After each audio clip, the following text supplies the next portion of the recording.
there's a slide on your document that says TISA will give schools more money than the BEP, assuming stable enrollment. Stable enrollment. Yep.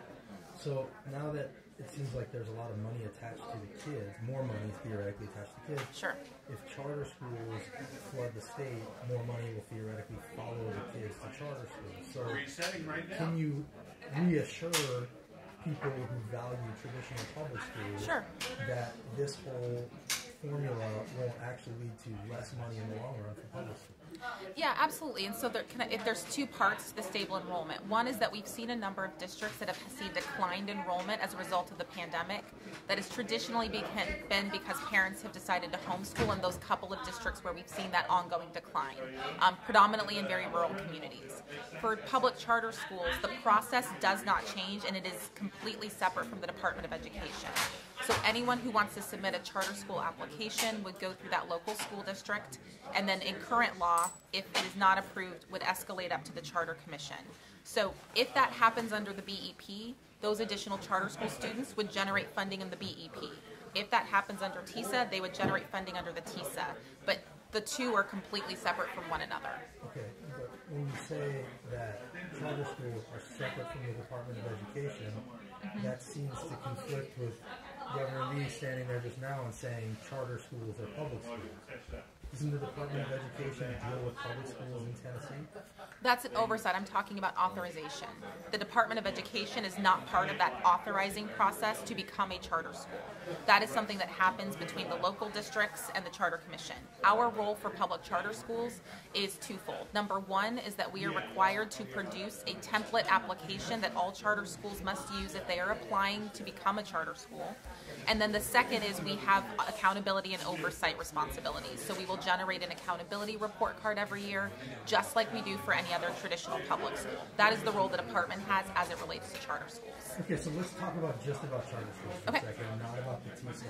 Sure. Because I think a lot of people would agree that looking at the formula is a fair thing to do. But there's a concern because it's happening at the same time as Governor Lee's influx of charter schools, which is on record asking 100 charter schools from one particular entity. People are worried that you are essentially going to siphon off a lot of money from public schools, traditional public schools. So forgetting about the formula for a second, how do you assuage people's concerns that Governor Lee isn't essentially privatizing our public education system? So I am going to repeat what he said, that public schools are funded in the formula. Charter schools are also public schools in the state. There is no... But they're privately run.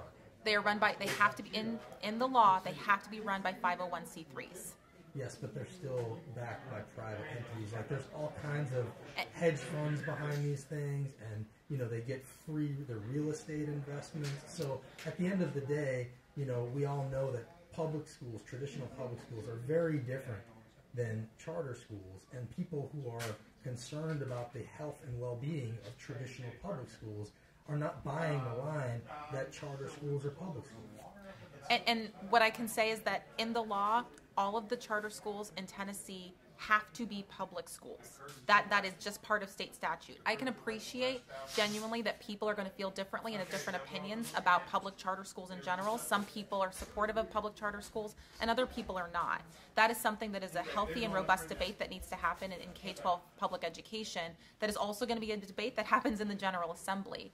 What I can say is here's the department's role within that process, and then here's what the role is for local school districts and the Charter Commission, of which we are not a part of.